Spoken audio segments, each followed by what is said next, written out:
ഉഷാറ് പോരട്ടോ, ഇങ്ങനെ ആവാൻ പാടില്ല. എല്ലാവരും ഒന്ന് എണീറ്റുന്ന് നോക്കട്ടെ. ഉറക്കപ്പിച്ചില്ലാന്ന് തോന്നണം എല്ലാവരും. കുറേ നേരമായി ഇരിക്കുന്നു.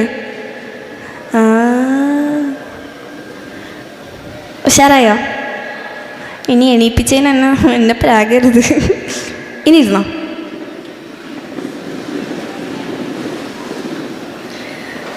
നിങ്ങളൊക്കെ നിങ്ങളുടെ ഗോളൊക്കെ സെറ്റ് ചെയ്തോ? എന്താവണം എന്നൊക്കെ സെറ്റ് ചെയ്തോ? ഇല്ലേ? സെറ്റ് ചെയ്യണ്ടേ? എപ്പോഴാ? നിങ്ങൾക്ക് ഇഷ്ടപ്പെട്ട ഏരിയയിൽ പഠിക്കുക, അതിൽ എക്സൽ ചെയ്യുക. അത് മാത്രമേ ഉള്ളൂ എനിക്ക് പറയാനായിട്ടുള്ളത്. കാരണം അപ്പോഴാണ് നമുക്ക് ഫ്ലറിഷ് ചെയ്യാനായിട്ട് പറ്റും. അല്ലേ? അപ്പം നമുക്ക് ഖജറ മുഹബത്ത് പോലെ പാടാം അല്ലേ? പാടാ. ഉറക്കെ പറയേ. പോരാ, ഉറക്കെ പറ. ഇത്ര എനർജി ഉള്ളൂ? 12, 10 കഴിഞ്ഞ് നിങ്ങൾക്ക് ഇത്ര എനർജി ഉള്ളൂ? മോശമാണ് കേട്ടോ. ഉറക്കെ പറയും, പാടാന്ന് പറയും. പോരാ പോരാ, ഒരോട്ടം കൂടി.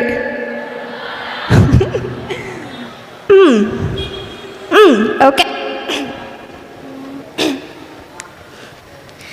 खजरा मोहब्बत वाला आँखियों में ऐसा डाला, खजरे ने ले ली मेरी जान, हाय रे मैं तेरी कुर्बान.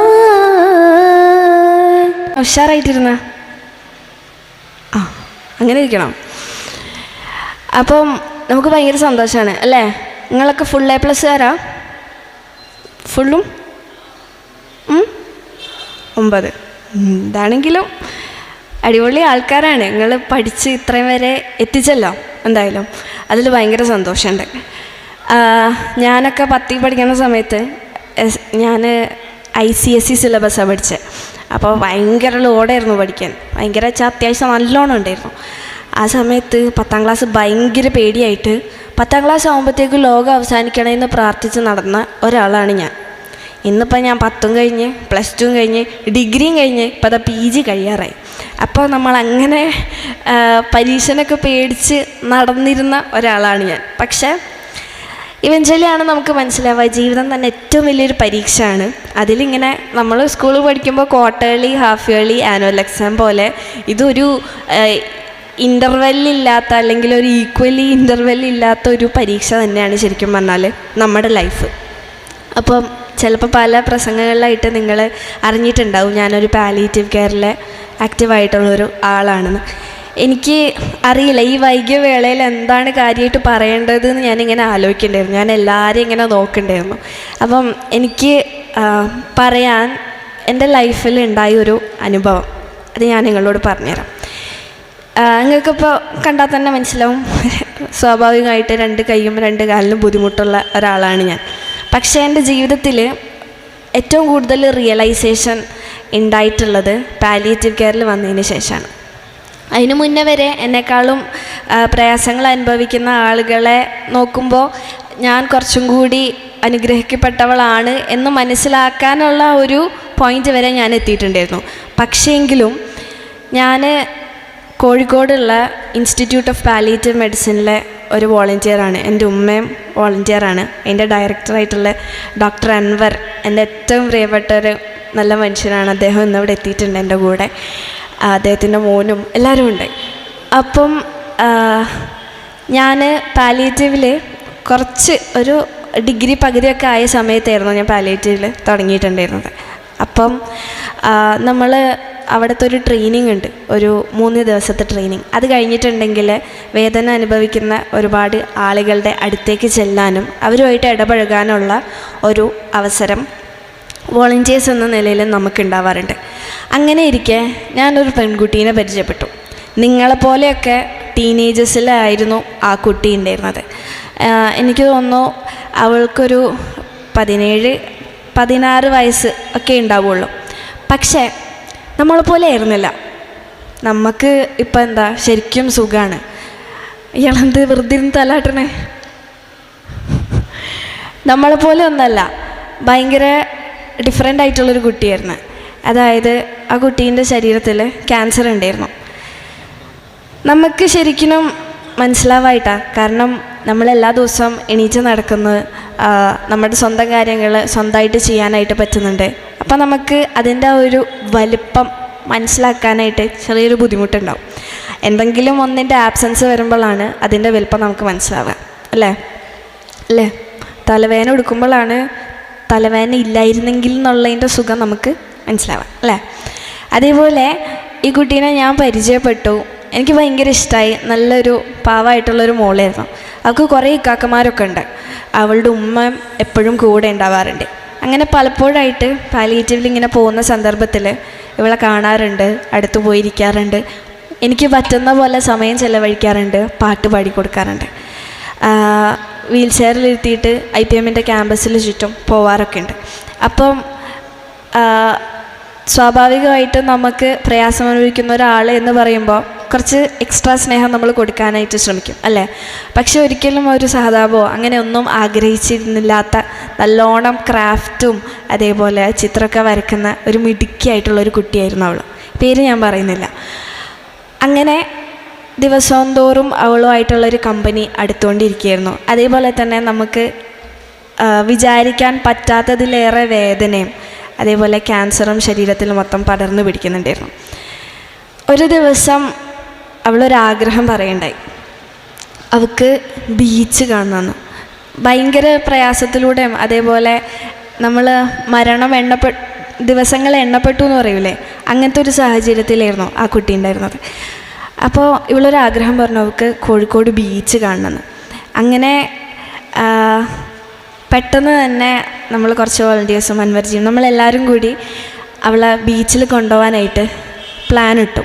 ആദ്യം ഇങ്ങനെ ഡൗട്ട് അടിച്ചു, നാളെ പോയാലോ എന്നുള്ളൊരു രീതിയിൽ ഇങ്ങനെ വിചാരിച്ചിരുന്നു. പക്ഷെ പെട്ടെന്ന് നമ്മളെല്ലാവരും ഇന്ന് തന്നെ പോയേക്കാം എന്നുള്ള രീതിയിൽ തീരുമാനിച്ചു.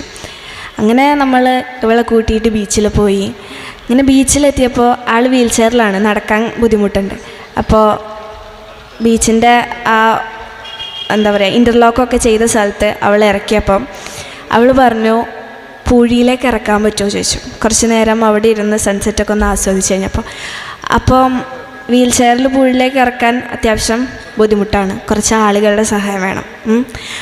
അങ്ങനെ ഇരിക്കുന്ന ഒരു സിറ്റുവേഷനായിരുന്നു. പക്ഷേങ്കിലും അവൾ പറഞ്ഞൊരാഗ്രഹമായതുകൊണ്ട് നമ്മൾ വീൽ ചെയർ പൂഴിയിലേക്ക് ഇറക്കി. കുറച്ചുകൂടെ നേരം അവിടെ ഇരുന്ന് കഴിഞ്ഞപ്പം അവൾ പറഞ്ഞു, തിരുങ്കൂടെ മുന്നോട്ട് പോയാൽ വെള്ളം തട്ടും, വെള്ളത്തിലേക്കൊന്ന് ഇറക്കാൻ പറ്റുമെന്ന് വെച്ചു.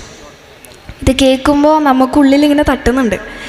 പക്ഷേ അവളുടെ ഒരു ആഗ്രഹമായതുകൊണ്ടും അവൾ സന്തോഷിക്കട്ടെ എന്നുള്ളൊരു നെയ്യത്തുള്ളതുകൊണ്ടും നമ്മൾ വീൽ ചെയർ കുറച്ചും കൂടെ മുമ്പോട്ടാക്കി വെള്ളത്തിലേക്ക് തട്ടിക്കൊടുത്തു. നമുക്ക് ബീച്ചിലിറങ്ങുമ്പോൾ അല്ലെങ്കിൽ ബീച്ചിലെ വെള്ളത്തിലിറങ്ങുമ്പോൾ ഈ വെള്ളം നമ്മുടെ കാലിൽ തട്ടുമ്പോൾ ഒരു ഫീൽ ഉണ്ടാവും. അതെനിക്കറിഞ്ഞൂടാ, എനിക്ക് കാലില്ലാത്തതുകൊണ്ട് കടപ്പുറത്തുനിന്ന് വെള്ളം വരുമ്പോൾ എങ്ങനെയാണ് ഫീൽ എന്നുള്ളതാണ് എനിക്കറിയില്ല. പക്ഷേ അത് ഭയങ്കര സന്തോഷമുള്ളൊരു വികാരം അല്ലെങ്കിൽ ഒരു ഫീലാണ് എന്ന് പലപ്പോഴും പല ആളുകളും ആസ്വദിക്കുന്നത് കാണുമ്പോൾ എനിക്ക് മനസ്സിലാക്കാൻ പറ്റാറുണ്ട്.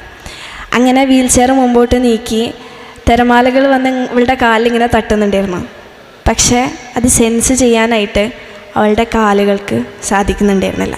കാലുകൾ സെൻസേഷൻ പോയിട്ടുണ്ടായിരുന്നു. അപ്പോഴത്തേക്കും കുറച്ചും കൂടെ നേരം അവിടെ ഇരുന്ന് സൂര്യൻ അസ്തമിച്ച് കുറച്ച് ഇരുട്ടായി തുടങ്ങി. അങ്ങനെ നമ്മളവിടെ കുറച്ച് നേരം കൂടി ഇരുന്ന് അങ്ങനെ തിരിച്ചു പോകാമെന്ന് ചോദിച്ചപ്പോൾ അവൾ പോവാമെന്ന് പറഞ്ഞു. ഒരു സന്തോഷം അവളുടെ ചിരിയിലുണ്ടായിരുന്നു. നമ്മളൊന്ന് ആലോചിക്കുക, വെറും ദിവസങ്ങൾ എണ്ണപ്പെട്ട നിങ്ങളെപ്പോലെ പ്രായമുള്ളൊരു കുട്ടിയായിരുന്നു അത്. അങ്ങനെ പോരാൻ നേരത്ത് അവൾക്ക് ഐശ്വര്യതി വേണമെന്ന് പറഞ്ഞു. അങ്ങനെ നമ്മൾ ഐശ്വര്യതിയൊക്കെ വാങ്ങിക്കൊടുത്ത് അതൊക്കെ കഴിച്ചു. തിരിച്ചു പോവാൻ എന്നുള്ള രീതിയിൽ അവൾ തിരിച്ച് കാറിലേക്ക് കയറ്റി തിരിച്ച് യാത്ര തുടങ്ങി.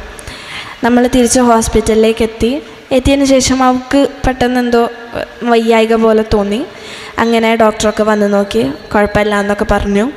അങ്ങനെ അവൾ ഏറ്റവും കൂടുതൽ ആഗ്രഹിച്ചിരുന്ന അല്ലെങ്കിൽ ഏറ്റവും സ്നേഹത്തോടെ അല്ലെങ്കിൽ ആദ്യമായിട്ടും ആവശ്യപ്പെട്ടിട്ടുള്ള ഒരു കാര്യമായിരുന്നു അവൾക്ക് കടപ്പുറത്ത് പോകണമെന്ന്.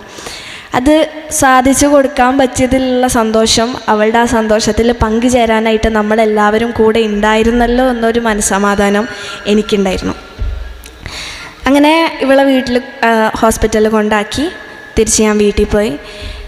കുറച്ച് കഴിഞ്ഞപ്പോഴത്തേക്കും IPMന്ന് ഹോസ്പിറ്റലിൽ നിന്ന് കോൾ വന്നു, അവൾ മരണപ്പെട്ടു. നമ്മൾ വിചാരിക്കും പലപ്പോഴും എല്ലാ കാര്യങ്ങളും നമുക്ക് അതിൻ്റെ വില നമ്മൾ മനസ്സിലാക്കില്ല. ഒരു സിറ്റുവേഷൻ വരുമ്പോഴാണ് പലപ്പോഴും എന്തൊക്കെയായിരുന്നോ നമുക്ക് കിട്ടിയിരുന്ന കാര്യങ്ങൾ അതൊക്കെ നമുക്ക് അനുഗ്രഹങ്ങളായിരുന്നോ എന്ന് നമുക്ക് മനസ്സിലാക്കാൻ പറ്റും. ഇന്നിപ്പോൾ ഞാൻ എറണാകുളത്ത് നിന്ന് വരികയാണ്. ഇന്നെൻ്റെ ജീവിതത്തിൽ വളരെ വേണ്ടപ്പെട്ടിട്ടുള്ളൊരു ദിവസമാണ്. ഭയങ്കര ഒരുപാട് വികാരങ്ങൾ നിറഞ്ഞൊരു ദിവസമാണ്. 4 കൊല്ലമായിട്ട് ഞാൻ ജനിച്ചപ്പോൾ മുതലേ ഒരു 9 മാസമായപ്പോൾ മുതലേ വെപ്പുകാല് വെച്ചിട്ടാണ് നടക്കുന്നത്. എനിക്ക് സ്പീഡിൽ നടക്കാനോ അല്ലെങ്കിൽ ഓടാനോ ഒന്നും പറ്റില്ല. ഞാൻ എങ്ങനെയാണോ എന്നുള്ളത് ഞാൻ അംഗീകരിക്കുന്നുണ്ട്. ഒരിക്കലും അതിൻ്റെ പേരിൽ ഞാൻ വിഷമിക്കുകയോ കരയോ പിടിക്കുകയോ ഒന്നും ചെയ്തിട്ടില്ല. അതാണ് ആ ഒരു ധൈര്യമാണ് എന്നെ ഞാനാക്കിയിട്ടുള്ളത്. അതേപോലെ തന്നെ എന്നെ ചേർത്ത് പിടിക്കുന്ന എൻ്റെ മാതാപിതാക്കളും എൻ്റെ കൂടപ്പിറപ്പും എനിക്ക് നല്ലത് വരാൻ ആഗ്രഹിക്കുന്ന കുറച്ച് നല്ല മനുഷ്യന്മാരും. അപ്പോൾ ഇന്ന് ഞാൻ എറണാകുളത്ത് നിന്ന് വന്നിട്ടുള്ളത് ഞാൻ പുതിയ കാല് വെച്ചിട്ടാണ്. സാധാരണ നമ്മളൊക്കെ പെരുന്നാളിന് പുതിയ ഡ്രസ്സാണ് എടുക്കുക. ഇക്കൊല്ലത്തെ പെരുന്നാളിന് പുതിയ ഡ്രസ്സും പുതിയ കാലും വെച്ചിട്ടാണ് എനിക്ക് നടക്കാൻ പറ്റുക. ഇത് പറയുമ്പോൾ നിങ്ങൾക്ക് എത്രത്തോളം അത് മനസ്സിലാക്കാൻ കഴിയും എന്നെനിക്കറിയില്ല. പക്ഷേ കുറച്ച് നടക്കുമ്പോഴത്തേക്കിനും നടുവേദന അല്ലെങ്കിൽ കാലിൽ വെറുതെ മുറിവുണ്ടാവുക എന്നുള്ളതൊക്കെ കേൾക്കുമ്പോൾ മുറിവല്ലേ എന്ന് വിചാരിക്കാം. പക്ഷേ മുറിവിൻ്റെ മേൽ മുറിവ് വന്നിട്ട് അത് ഉണങ്ങാതെ നിൽക്കുന്ന സാഹചര്യം നമുക്കുണ്ടാകുമ്പോഴാണ് അതിൻ്റെ ആഴം മനസ്സിലാവുക, അല്ലേ? ഇന്നിപ്പോൾ എൻ്റെ ഏറ്റവും വലിയൊരു സന്തോഷം, ഞാൻ മുന്നേ MSFൻ്റെ തന്നെ തെന്നല പഞ്ചായത്തിലൊരു പ്രോഗ്രാം ഉണ്ടായിരുന്നപ്പോൾ അവിടെ വെച്ച് ഞാനൊരു ചോദ്യം പോലെ ചോദിച്ചിട്ടുണ്ടായിരുന്നു ഓഡിയൻസിനോട്. നിങ്ങളുടെ ലൈഫിൽ ഒരു 10-12 ലക്ഷം രൂപ മുമ്പിൽ കൊണ്ടുവന്ന് വെച്ചിട്ട് നിങ്ങൾക്ക് കാറ് വേണോ അതോ കാല് വേണോ എന്ന് എന്നോട് ചോദിച്ചിട്ടുണ്ടെങ്കിൽ ഞാൻ പറയാം എനിക്ക് കാല് വേണമെന്നാണ്. കാരണം ഇത്രയും കൊല്ലം കാലില്ലാതെ ജീവിച്ചതിൻ്റെ ആ ഒരു ആബ്സൻസും അതിൻ്റെ വിലയും എന്താണ് എന്ന് പക്കാ മനസ്സിലാവുന്നത് കൊണ്ട് എനിക്ക് പറയാൻ പറ്റും, എൻ്റെ ജീവിതത്തിൽ ഇന്നിപ്പോൾ പഠിച്ചവനെ എനിക്ക് എന്തൊക്കെയാണോ തന്നിട്ടുള്ളത്, തരാതെ പോയത് പോട്ടെ, അതിപ്പോൾ നിങ്ങൾക്കൊക്കെ കയ്യും കാലും പഠിച്ചോൻ തന്നത് നിങ്ങളാരും ചോദിച്ചിട്ടല്ല, അല്ലല്ലോ? ഇയാൾ ചോദിച്ചോ പഠിച്ചവനോട് എനിക്ക് കാല് വേണം കൈ വേണം ചോദിച്ചില്ലല്ലോ? പക്ഷേ പഠിച്ചോൻ തന്നു എന്ന് വിചാരിച്ച് ഞാൻ ചോദിക്കാണ്ടിരുന്നിട്ടല്ല പഠിച്ചോൻ തരാതിരുന്നത്. അതൊക്കെയാണ് നമുക്ക് കിട്ടുന്ന അനുഗ്രഹങ്ങൾ എന്ന് പറയുന്നത്. നമ്മളിന്നിപ്പോൾ പഠിച്ച് നല്ല നിലയിലെത്തും. അപ്പോൾ പലരും ഡോക്ടർ, എൻജിനീയർ, സയൻറ്റിസ്റ്റ് അല്ലെങ്കിൽ പോട്ടെ നിങ്ങൾക്ക് ഇഷ്ടമുള്ള എന്ത് മേഖലയിലും നിങ്ങൾ എത്തി നിൽക്കും. എവിടെയൊക്കെ എത്തി നിന്നിട്ടുണ്ടെങ്കിലും കുറച്ച് കാര്യങ്ങൾ മാത്രം നിങ്ങൾ മനസ്സിലാക്കുക. നമ്മൾ വെറും മനുഷ്യന്മാരാണ്. നമ്മളെ ഇത്രയും വരെ എത്തിച്ചതിൽ ഒരുപാട് പങ്ക് നമ്മുടെ മാതാപിതാക്കൾക്കൊക്കെ ഉണ്ട്, തീർച്ചയായിട്ടും. അതേപോലെ തന്നെ നമ്മൾ എത്ര വലുതായിട്ടുണ്ടെങ്കിലും എത്ര ഉയർച്ചയിൽ എത്തിയിട്ടുണ്ടെങ്കിലും മറ്റുള്ളവൻ്റെ വിഷമം നമ്മുടെ വിഷമം പോലെ കണക്കാക്കി മുന്നോട്ട് പോവുക. കാരണം കോവിഡിൻ്റെ സമയത്തൊക്കെ നമുക്ക് നല്ലോണം മനസ്സിലായിട്ടുണ്ടാകും നമ്മളൊക്കെ എത്ര വെറും മനുഷ്യന്മാരാണെന്ന്, അല്ലേ? എത്ര ഡെവലപ്മെൻറ്റ് വന്നിട്ടുണ്ടെങ്കിലും ഒരു പോയിൻ്റ് എത്തുമ്പോൾ നമ്മളും നിസ്സഹായരാകും. പക്ഷേ നമുക്ക് ഇപ്പോൾ പഠിച്ചോൻ മരിച്ചു ചെല്ലുമ്പോൾ നമ്മളോട് ചോദ്യം ചെയ്യുന്ന കുറച്ച് കാര്യങ്ങളുണ്ട്. അതായത് നമ്മുടെ ആരോഗ്യം, നമ്മുടെ സമയം, നമ്മുടെ സമ്പത്ത് എന്ന കാര്യങ്ങൾ നമ്മൾ എങ്ങനെ ഉപയോഗപ്പെടുത്തിയെന്ന് ചോദിക്കും. അപ്പോൾ നമ്മൾ പറയാനായിട്ട് നമുക്ക് ഉത്തരം വേണം. നമുക്ക് ഇന്ന് പഠിച്ചോൻ തന്നിട്ടുള്ള ആരോഗ്യം മറ്റുള്ളവരെയും കൂടെ ചേർത്ത് പിടിക്കാനായിട്ടുള്ളതാണ്. നമ്മളെ പഠിച്ചോൻ ഭയങ്കര റിച്ച് ആക്കിയിട്ടുണ്ടെങ്കിൽ, പണക്കാരനാക്കിയിട്ടുണ്ടെങ്കിൽ അത് നമുക്ക് മാത്രം ആസ്വദിക്കാനോ അല്ലെങ്കിൽ അതിൻ്റെ മുകളിൽ നമുക്ക് നടക്കാനോ വേണ്ടി മാത്രമല്ല, അതില്ലാത്തവനും കൂടെ കൊടുക്കാനാണ്, ഷെയർ ചെയ്യാനും കൂടെ വേണ്ടിയിട്ടാണ്. നമുക്ക് പവറുണ്ടെങ്കിൽ, നമ്മൾ സമൂഹത്തിൽ ഉന്നത നിലയിൽ എത്തിപ്പിടിക്കുന്ന അല്ലെങ്കിൽ എത്തി നിൽക്കുന്ന ആളുകളാണെങ്കിൽ അത് സഹായം അർഹിക്കുന്ന ആളുകളിലേക്ക് കൂടി എത്തണം എന്നുള്ളൊരു നിശ്ചയം നമ്മുടെ ഉള്ളിൽ വേണം. അപ്പോഴാണ് നമ്മളൊക്കെ മനുഷ്യന്മാരായിട്ട് മാറുക. നമ്മളൊക്കെ എന്തൊക്കെയോ ജോലി ചെയ്യുന്ന മെഷീനുകൾ മാറി ആയി പോവാതെ ഇരിക്കാം. പിന്നെ ഇന്ന് നമുക്കറിയാം നമ്മൾ ജീവിക്കുന്നൊരു സോഷ്യൽ മീഡിയ യുഗത്തിലാണ്. എന്തൊക്കെയാണെങ്കിലും നമുക്ക് ചില ആളുകളിൽ നിന്ന് ഉൾക്കൊള്ളാനായിട്ട് ഒരുപാട് നല്ല കാര്യങ്ങളുണ്ടാവും. ആ നല്ല കാര്യങ്ങൾ നമ്മൾ നമ്മുടെ ജീവിതത്തിൽ കൊണ്ടുവരിക. അതായിരിക്കട്ടെ നമ്മളെ ഇൻഫ്ലുവൻസ് ചെയ്യുന്ന കാര്യങ്ങൾ. നമുക്ക് ചുറ്റും നോക്കിയിട്ടുണ്ടെങ്കിൽ ഇപ്പോൾ ഒരുപാട് കാര്യങ്ങളുണ്ട്. ഇപ്പോൾ ഞാൻ തന്നെ പലപ്പോഴും അത്ഭുതപ്പെടാറുണ്ട്. എനിക്ക് ഇന്നിപ്പോൾ ഇവിടെ നിന്ന് ധൈര്യത്തോടെ സംസാരിക്കാൻ പറ്റുന്നുണ്ടെങ്കിൽ അത് എനിക്ക് ചെറുപ്പത്തിൽ എൻ്റെ ഉമ്മയും ഉപ്പയും നൽകിയ കോൺഫിഡൻസാണ്. ഒരു സാധാരണ കുട്ടിയായിരുന്നെങ്കിൽ നിങ്ങളെപ്പോലെ അല്ലെങ്കിൽ സാധാരണയായിട്ട് ജീവിച്ച് സാധാരണയായിട്ട് മരിച്ചു പോകും. പക്ഷേ എനിക്ക് പഠിച്ചു തന്നിട്ടുള്ളൊരു ഡിഫറൻസ് ഉണ്ട്. ആ ഒരു ഡിഫറൻസിൽ ഞാൻ ഭയങ്കര ഹാപ്പിയാണ്, ഭയങ്കര സാറ്റിസ്ഫൈഡാണ്. ഒരു കംപ്ലയിൻറ്റും ഇല്ല. എന്ന് വിചാരിച്ചാൽ എനിക്ക് സങ്കടങ്ങളില്ല എന്നല്ല, ഞാൻ ഇങ്ങനെയാണ് എന്നുള്ള രീതിയിൽ എന്നെ അംഗീകരിച്ചുകൊണ്ട് ഞാൻ മുന്നോട്ട് പോകാൻ ശ്രമിക്കുകയാണ്. അതാണ് എൻ്റെ ഏറ്റവും വലിയൊരു എനർജി. എന്നോട് ചോദിക്കാറുണ്ട് പല ആളുകൾ, നൂറ് എപ്പോഴും ചിരിച്ചിട്ടാണ്, നൂറ് എപ്പോഴും ഹാപ്പിയാണ്. അങ്ങനെയൊന്നുമല്ല. ഞാൻ മനുഷ്യനാണ്, എനിക്ക് സങ്കടങ്ങളുണ്ടാവും, ഞാൻ കരയും, സന്തോഷം ഉണ്ടാവും, ഞാൻ ചിരിക്കും. ഞാനും നിങ്ങളെപ്പോലെയുള്ളൊരു സാധാരണ മനുഷ്യനാണ്. പക്ഷേ സങ്കടം വരുമ്പോൾ ഞാൻ മനസ്സിൽ നെയ്യത്ത് വെച്ചിട്ടുള്ളൊരു കാര്യമുണ്ട്. ഒരിക്കലും എന്ത് സങ്കടമാണെങ്കിലും അതിനെന്തെങ്കിലും ഒരു പരിഹാരം ആ സങ്കടത്തിന് ഉണ്ടാവും എന്നുള്ളൊരു സത്യം. ഇനിയിപ്പോൾ പരിഹാരം കാണാനായിട്ട് പറ്റാത്ത കാര്യങ്ങളാണെങ്കിൽ അതിനെ അതായിട്ട് തന്നെ അംഗീകരിച്ചുകൊണ്ട് മുന്നോട്ട് പോവുക. ഇപ്പം എനിക്ക് കയ്യും കാലും ഇല്ലയെന്ന് പറഞ്ഞാൽ ഞാൻ കരിഞ്ഞിരുന്നിട്ടുണ്ടെങ്കിൽ കയ്യും ഉണ്ടാവാൻ പോകുന്നില്ല, കാലും ഉണ്ടാവാൻ പോകുന്നില്ല. അപ്പോൾ വെറുതെ കരിഞ്ഞിരുന്ന സമയം പോകാമെന്നല്ലാണ്ട് വേറെ ഒന്നും നടക്കാൻ പോകുന്നില്ല. പക്ഷേ ഞാനിങ്ങനെ ആയിട്ട് എന്നെ അംഗീകരിച്ച് മുന്നോട്ട് പോകുമ്പോൾ ഒരുപാട് പേര് ഉണ്ടാവും നമ്മുടെ ഒപ്പം ചേരാൻ എന്നുള്ളൊരു സത്യം എനിക്ക് മനസ്സിലാക്കാൻ പറ്റി. ഇനി ഇപ്പോൾ നിങ്ങൾ +2 ഒക്കെ കഴിഞ്ഞ് ഡിഗ്രിക്കും അല്ലെങ്കിൽ വ്യത്യസ്തമായിട്ടുള്ള കോഴ്സുകൾക്കൊക്കെ പോകും. ചിലപ്പോൾ ഇതേപോലുള്ളൊരു വിജയം നിങ്ങൾക്ക് ഭാവിയിൽ കിട്ടിയിട്ടില്ലെങ്കിൽ അല്ലെങ്കിൽ ഏതെങ്കിലും പരീക്ഷയ്ക്ക് നിങ്ങൾ തോറ്റു പോവുകയാണെങ്കിൽ ഒറ്റ കാര്യം മനസ്സിലാക്കാം, മാർക്ക് മാത്രമല്ല നിങ്ങൾ ഡിഫൈൻ ചെയ്യുന്ന ഒരു വലിയ കാര്യം.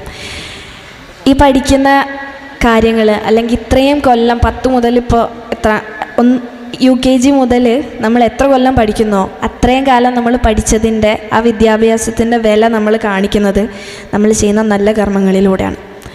എത്ര വലിയ ഡോക്ടറാണെങ്കിലും ആ ഡോക്ടറുടെ ഉള്ളിൽ രോഗീനെ നോക്കുമ്പോൾ ആ ഒരു കരുണ ഇല്ലെങ്കിൽ പോയില്ലേ, അല്ലേ, പോയില്ലേ.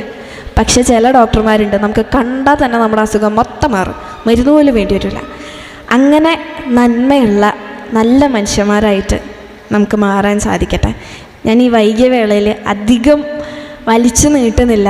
പക്ഷെ എന്നാലും മറ്റൊരു കാര്യം നിങ്ങളോട് പറയാനുള്ളൂ, നല്ല മനുഷ്യന്മാരായിട്ട് മുന്നോട്ട് പോവുക, മറ്റുള്ളവർക്ക് ഉപകാരപ്പെടുന്ന നല്ല മനുഷ്യന്മാരായിട്ട്. നമ്മളൊക്കെ വളർന്ന് വലുതായിട്ടുണ്ടെങ്കിലും നമ്മൾ നമ്മുടെ മാതാപിതാക്കൾക്ക് വേണ്ടി പ്രാർത്ഥിക്കുന്ന നല്ല മക്കളായിട്ട് നമുക്ക് മാറാൻ സാധിക്കട്ടെ. ഈ ഒരു പ്രായത്തിൽ ഇപ്പോൾ നമ്മളെ വീട്ടുകാർ നമ്മളെ കുറേ ചീത്ത പറയും, നമ്മളും തിരിച്ചും പറയും, ഞാനും തിരിച്ചും പറയാറുണ്ട്. പക്ഷേ ഒരു പോയിൻ്റ് എത്തുമ്പോൾ നമുക്ക് മനസ്സിലാവും അവർ പറഞ്ഞതിൽ കുറച്ചൊക്കെ കാര്യങ്ങളുണ്ടായിരുന്നു, പിന്നെ ഉഷാറായിട്ട് മുന്നോട്ട് പോവുക. എന്തൊക്കെ പ്രയാസങ്ങളുണ്ടെങ്കിലും അതിനെന്തെങ്കിലും ഒരു വഴി ഉണ്ടാവും, അല്ലെങ്കിൽ നമ്മൾ വഴി കാണണം. അതാണ് ജീവിതം. അങ്ങനെ നമ്മൾ മുമ്പോട്ട് പോവുക. നിങ്ങൾക്ക് ആർക്കെങ്കിലും എന്തെങ്കിലും എന്നോട് ചോദ്യമായിട്ട് ചോദിക്കാനുണ്ടെങ്കിൽ ചോദിക്കാം. പാട്ട് ഞാൻ പാടിയിട്ടേ പോവുള്ളൂ.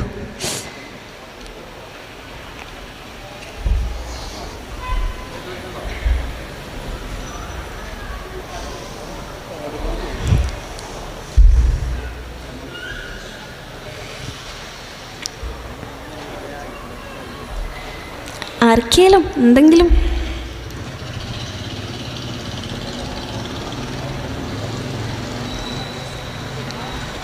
എൻ്റെ അടുത്തുനിന്ന് എന്തെങ്കിലും അറിയാനോ അങ്ങനെ എന്തെങ്കിലും ഉണ്ടോ?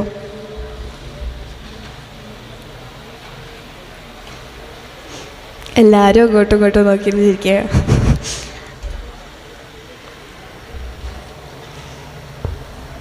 നമുക്കൊരു പാട്ട് പാടിയാലോ? അപ്പോഴത്തേക്കും നിങ്ങൾ ക്വസ്റ്റ്യൻ ആലോചിച്ചോ? ചോദിക്കാനുണ്ടെങ്കിൽ ഏതാ നമ്മൾ പാടാം? സജഷൻ അങ്ങനെ എന്തെങ്കിലും ഉണ്ടോ? ഇല്ല, സജഷൻ ഒന്നുമില്ല. നമുക്ക് സുലേഖ മനസ്സിലൊരു പാട്ട് പാടിയാലോ? ഹാലാകെ മാറുന്ന പാടിയാലോ? നാവ് വിളിക്ക് പോയിട്ടില്ലെങ്കിൽ രക്ഷപ്പെടും. നമുക്ക് പാടിയൊക്കെ എന്തായാലും അല്ലേ? കൂടെ പാടുമോ? ലിറിക്സ് അറിയൂലേ? ഫോണില്ലേ? എടുത്തോ, ഫോണെടുത്തോ. പാടാൻ അറിയണൊരു കോൺഫിഡൻ്റ് ആയിട്ട് ഒരുമിച്ച് പാടാം നമുക്ക്. പടാം.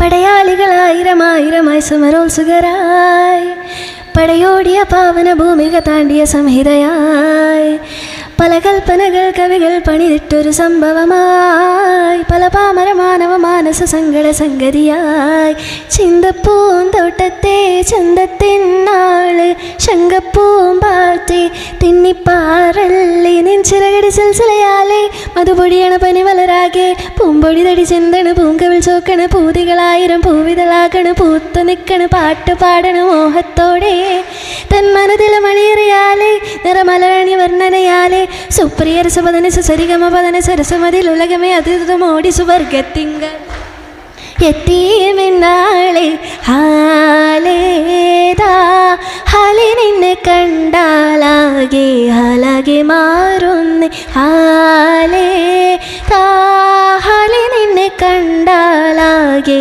ഹാലാകെ മാറുന്നേ കളപലതറിയാം പെണ്ണെ ദഫിൽ മുട്ടുന്നോ പിന്നെ കോലിൽ തട്ടുന്നോ നിന്റെ നെഞ്ചിൽ തട്ടുന്നോ ഇരുമേതകതേ താളം തമ്മിൽ കൊള്ളാനായി പെണ്ണെ ആൺമൈ കൊണ്ടോനാ വിണ്ണും മണ്ണും ഒന്നോന സ്വർഗത്തിങ്കളെത്തിപ്പെട്ട എത്തേമെന്നാളെ ഹാലേ ഹാലി നിന്നെ കണ്ടാലാകെ ഹാലാകെ മാറുന്നേ ഹാലേ ഹാലി നിന്നെ കണ്ടാലാകെ ഹാലാകെ മാറുന്നേ.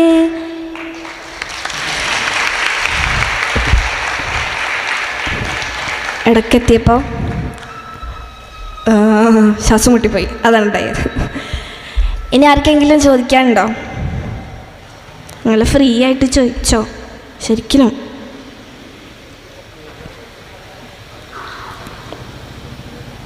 നിങ്ങൾക്കൊക്കെ യാത്ര ചെയ്യാൻ ഇഷ്ടമാണോ? എവിടെയൊക്കെ പോയിട്ടുണ്ട്? ആരൊക്കെയാന്ന് പറഞ്ഞത് നോക്കട്ടെ.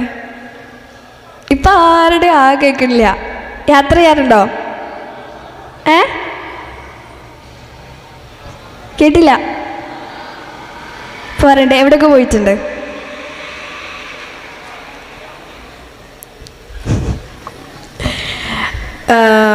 എവിടെയൊക്കെ പോയിട്ടുണ്ടെങ്കിലും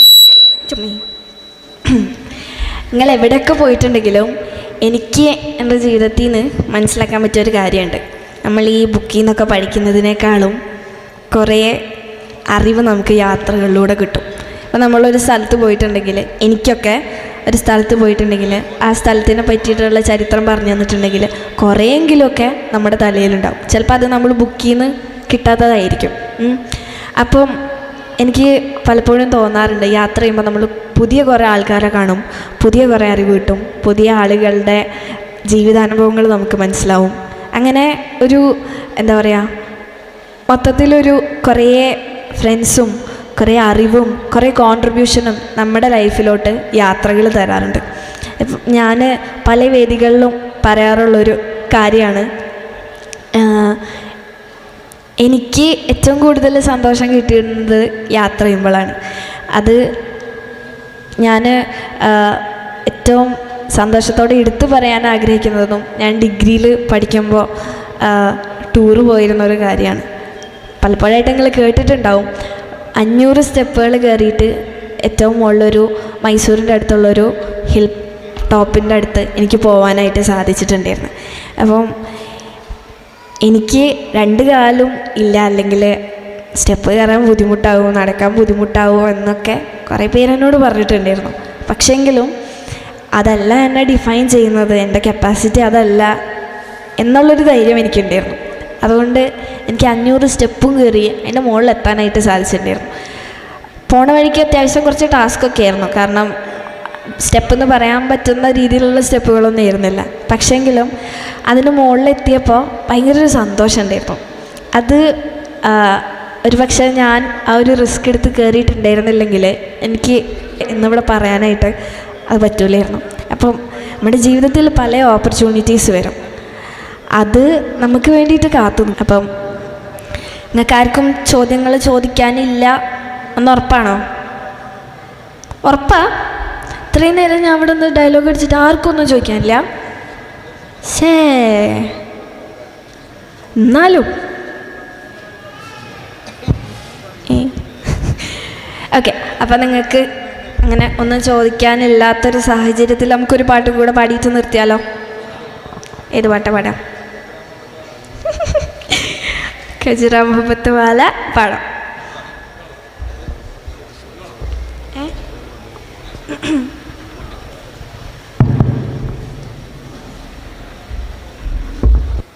ഹലോ ഹലോ.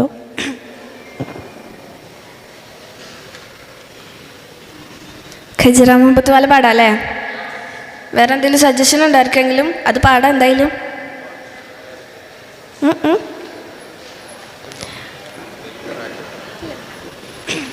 നിങ്ങളൊരു ഉഷാറ് പോരട്ടോ, ഇങ്ങനെ ആവാൻ പാടില്ല. എല്ലാവരും ഒന്ന് എണീറ്റുന്ന് നോക്കട്ടെ. ഉറക്കപ്പിച്ചില്ലാന്ന് തോന്നണം എല്ലാവരും. കുറേ നേരമായി ഇരിക്കുന്നു. ഉഷാറായോ? ഇനി എണീപ്പിച്ചതിന് എന്നെ പ്രാകരുത്. ഇനി ഇരുന്നോ.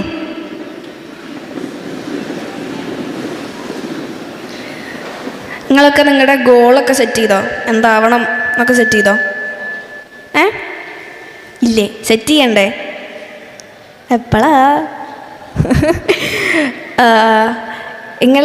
നിങ്ങൾക്ക് ഇഷ്ടപ്പെട്ട ഏരിയയിൽ പഠിക്കുക, അതിൽ എക്സൽ ചെയ്യുക. അത് മാത്രമേ ഉള്ളൂ എനിക്ക് പറയാനായിട്ടുള്ളത്. കാരണം അപ്പോഴാണ് നമുക്ക് ഫ്ലറിഷ് ചെയ്യാനായിട്ട് പറ്റും. അല്ലേ? അല്ലേ? അപ്പം നമുക്ക് ഖജുറ മുഹബത്ത് വാല പാടാം അല്ലേ? പാടാ. ഉറക്കെ പറയേ. പോരാ, ഉറക്കെ പറ. ഇത്ര എനർജി ഉള്ളൂ? 12ഉം 10ഒക്കെ കഴിഞ്ഞ് നിങ്ങൾക്ക് ഇത്ര എനർജി ഉള്ളൂ? മോശമാണ് കേട്ടോ. ഉറക്കെ പറയും. പാടാന്ന് പറയും. പോരാ പോരാ, ഒരോട്ടം കൂടി.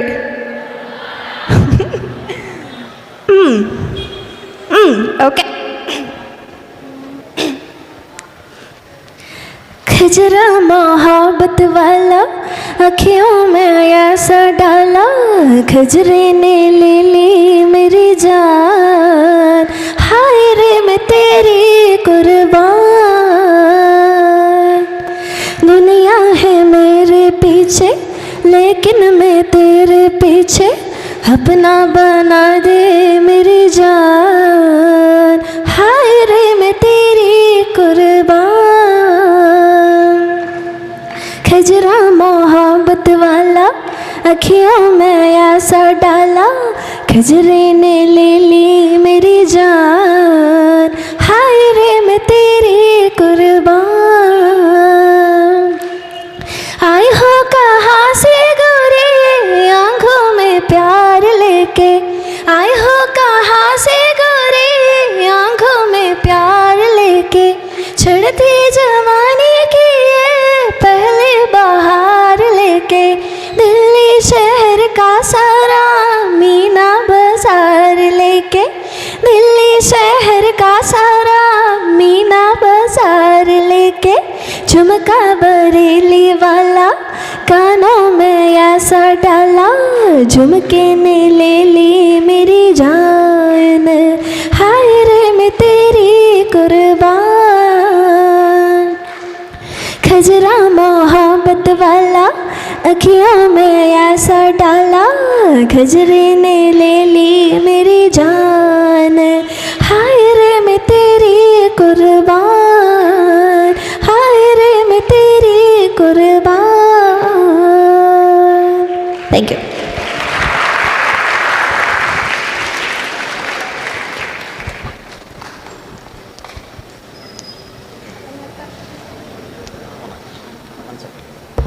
അപ്പം നിങ്ങൾക്ക് ആർക്കൊന്നും ചോദിക്കാനുള്ള ഉറപ്പല്ലേ? പക്ക അല്ലേ? അല്ലേ? അപ്പം ഇന്നത്തെ ഈ ഒരു വേദിയിൽ എനിക്ക് വരാൻ പറ്റിയതിൽ ശരിക്കും ഭയങ്കര സന്തോഷമുണ്ട്. എത്തൂലേ നല്ല ഡൗട്ട് ഉണ്ടായിരുന്നു. പക്ഷെങ്കിലും അവിടെ എത്തിയതിൽ സന്തോഷം. നിങ്ങളെല്ലാവരും കുറച്ചും കൂടി ഉഷാറാവണം. ഇങ്ങനെ ഇരുന്നാൽ പോരാ, നല്ല ഉഷാറായിട്ടുള്ള കുട്ടികളാവണം. ഇനിയും നല്ലപോലെ പഠിക്കുക, നല്ല മനുഷ്യന്മാരാവുക.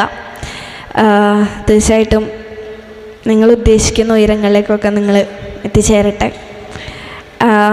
എനിക്കിങ്ങനെ എന്നോട് പലരും പ്രാർത്ഥിക്കണം എന്നൊക്കെ പറയാറുണ്ട്. എനിക്ക് പേരെടുത്ത് പറഞ്ഞ് പ്രാർത്ഥിക്കാൻ അങ്ങനെ എനിക്ക് ഓർമ്മയിൽ നിൽക്കാറില്ല. പക്ഷേ എങ്കിലും തീർച്ചയായിട്ടും നിങ്ങളെല്ലാവരും നല്ല നിലയിലെത്തട്ടെ.